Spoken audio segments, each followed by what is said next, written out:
월요일부터 2주간, 즉 7월 19일부터 7월 30일까지 고등학교 3학년 재학생 및 고등학교 교직원 약 65만 명을 대상으로 코로나19 예방접종을 시행합니다.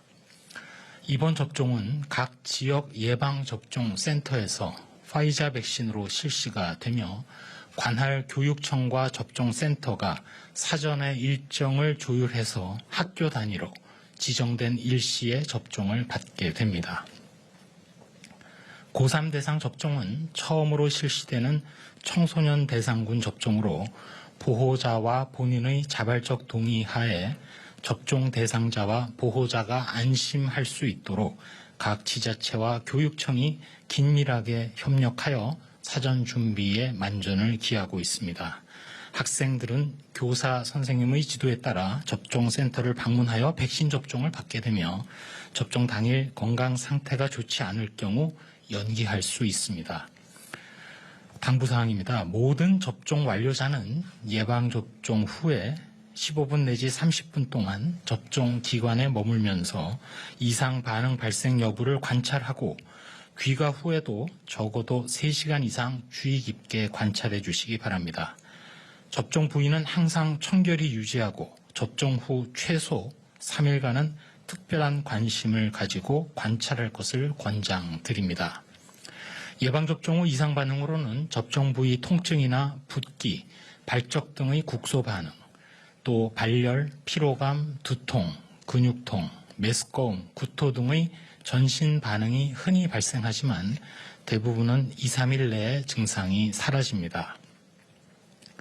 만약 접종 부위에 통증이나 붓기가 생길 경우 차가운 수건 등을 접종 부위에 대주시고 발열, 두통, 근육통 등에 대해서는 진통 해열제를 복용하는 것이 도움이 됩니다.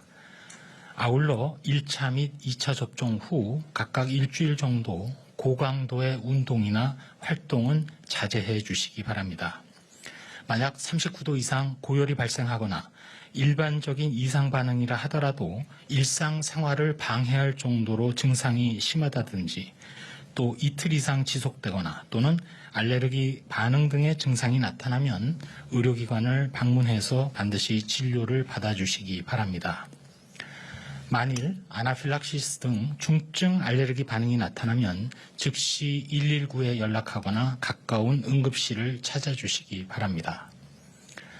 또한 파이자나 모더나 백신 접종 후 가슴 통증, 압박감, 불편감, 호흡곤란 등 심근염이나 또는 심낭염의 의심 증상이 나타나는 경우에는 즉시 의료기관의 진료를 받으시기 바랍니다. 다음으로 백신 도입 현황을 설명드리겠습니다.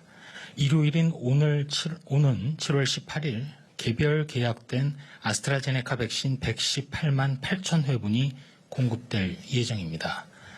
8월 말까지 약 3,500만 회분의 백신이 도입될 예정입니다. 구체적으로는 코백스 아스트라제네카 83만 5천 회분, 개별 계약된 아스트라제네카, 화이자, 모더나 백신 약 3,400만 회분, 얀센 10만 1,000 회분 등입니다. 다음으로는 방역과 관련된 사항입니다. 최근 코로나19가 의원급 의료기관에서 집단 사례로 발생하고 있습니다. 올해 전반적으로 의료기관에서의 코로나19 확진자 발생은 감소했지만 7월 들어 특별히 의원급 의료기관에서 집단 사례가 있습니다. 사례로 어떤 의원에서는 환자 30명을 포함하여 가족, 지인 등 총 47명의 확진자가 발생하였는데 증상 발생 기간 동안 확진자 다수가 의료기관을 지속적으로 방문해서 추가 환자 발생 규모가 더 컸습니다. 또 다른 어떤 의원의 경우에는 환자가 7명, 간병인 1명을 포함해서 의원 내에 총 10명의 확진자가 발생하였고 증상 발생 기간 중에 간병 활동 등을 통해 전파된 것으로 추정됩니다. 이러한 의원급 의료기관 내의 코로나19 주요 전파 위험 요인은 증상 발생 후부터 확진일까지, 즉 검사와 진료에 시간이 지연된 것, 그리고 의료기관 내의 감염 관리가 미흡한 것, 실내 환기의 불충분, 또한 대기실에서 거리두기 미흡 등이 발견되었습니다. 의료기관의 감염관리 노력과 협조 덕분에 전반적으로 확진자 발생을 최대한 억제하고는 있지만 방심할 경우 다시 의원급 의료기관 등을 중심으로 집단 사례가 발생할 수 있기에 의료기관에서는 의심 증상자에게 코로나19 검사를 적극 독려해 주시고 기관 내에서의 감염 관리를 더욱 철저히 해 주시기 바랍니다. 구체적으로 의료기관의 이용자 또 종사자 여러분들은 예방접종 여부와 관계없이 반드시 마스크를 착용해 주시는 등 기본 방역 수칙을 계속 철저히 실천해 주시기 바랍니다. 다음으로는 연구개발 치료 등의 분야입니다. 먼저 변이 바이러스에 대한 항체 치료제 효능 관련된 동물 실험 결과입니다. 델타형 변이 바이러스에 감염된 실험용 쥐를 대상으로 항체 치료제 레키로나주의 효능을 분석한 결과 델타 변이 바이러스에 대한 항체 치료제의 효능을 확인하였습니다. 구체적으로 항체 치료제가 투여된 실험쥐에서는 체중이 감소하지 않았고 모두 생존했으며 폐 조직에 대한 검사 결과 바이러스 감소 효과도 확인되었습니다. 그렇지만 변이 바이러스에 대한 인체 치료 효과를 정확하게 그리고 최종적으로 확인하기 위해서는 실제 환자를 대상으로 한 효능 확인이 필요하기에 국립감염병연구소에서는 델타형 등 변이 바이러스 환자에서의 항체 치료제 치료 효능 평가를 위한 임상적 관찰 연구를 추진하겠습니다. 치료제 효능 평가 및 민과 협력을 통해 변이의 영향을 받지 않는 광범위 효능을 갖는 치료제 개발 연구도 지속적으로 수행하겠습니다. 다음으로 코로나19 백신 개발 지원에 대한 국내 백신 개발사들을 대상으로 설문조사를 실시한 결과 한국바이오의약품협회 도움으로 13개 회사가 의견을 제시하였습니다.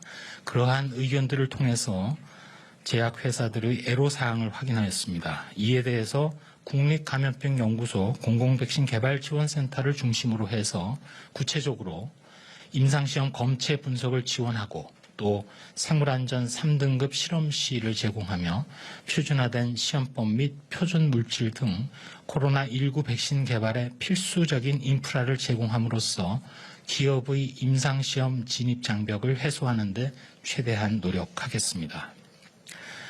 또한 변이주 분양과 관련해서 국가병원체 자원은행을 통해서 코로나19 바이러스 변이주를 분양하고 있는 바 7월 16일 현재까지 총 58개 기관에 662건이 분양되었습니다. 특별히 델타형 등 주요 변이주 분양은 337건, 기타 변이주 분양은 325건으로 분양 신청이 최근 가장 많이 증가한 것은 델타형이었습니다. 한 말씀 드리도록 하겠습니다. 코로나19 발생 상황이 여전히 엄중합니다. 지금은 응급 상황이자 위기입니다. 하절기 폭염 속에 모든 분들께서 거리 두기를 통해서 인내해 주고 계십니다. 각종 이동 지표를 볼 때 그리고 현장 점검 결과를 볼 때 분명히 일선에서 거리 두기가 강력하게 이행되고 있음을 확인하고 있습니다. 비록 현재 위기 상황의 한가운데지만 항상 그러했듯 이 위기에서 거리 두기의 동참과 협조로 극복할 수 있다고 믿습니다. 현재처럼 거리 두기가 앞으로도 계속 이행되면 곧 정점을 지나서 추세가 반전될 수 있을 것입니다. 그렇지만 하강한다 하더라도 현재 발생 규모가 너무나 커진 상황이기에 간헐적으로 큰 규모로 집단 발생이 있을 수 있습니다. 돌파 감염도 늘어날 수 있고 또 델타 변이가 곧 전체 유행을 주도할 것입니다. 심지어 델타보다도 더 강력한 변이가 언제든 등장하고 발견될 수 있습니다. 또한 시간차를 두고 위중증과 사망자도 늘어날 수 있습니다. 상대적으로 위중증이 적다고 알려진 젊은 층에서조차 사망자도 발생할 수 있습니다. 이 모든 위기 앞에서 폭염 속의 의료진과 의료기관의 헌신으로 피해를 최소화하는 데 최선을 다하겠습니다. 속도가 느려진 예방접종도 원활하게 그리고 앞으로 신속하게 진행되도록 최선을 다하고 있고 아무리 코로나19가 도전을 해온다 하더라도 이제까지처럼 기본적인 방역수칙을 충실히 이행함으로써 극복이 가능하기에 그렇게 할 수 있다고 믿고 있습니다. 폭염 속에 의료진을 포함하여 모든 분들이 건강에 유의하시고 지금처럼 거리 두기에 계속해서 적극 임해 주시기 바랍니다. 일단 현재의 위기를 넘기면서 동시에 접종 속도를 올리게 되면 다시금 코로나19의 극복 궤도로 진입할 수 있습니다. 특별히 하루하루를 고통 속에 지내고 계실 소상공인들, 자영업자분들을 생각하면서 저희 방역당국도 더욱 분발하겠습니다.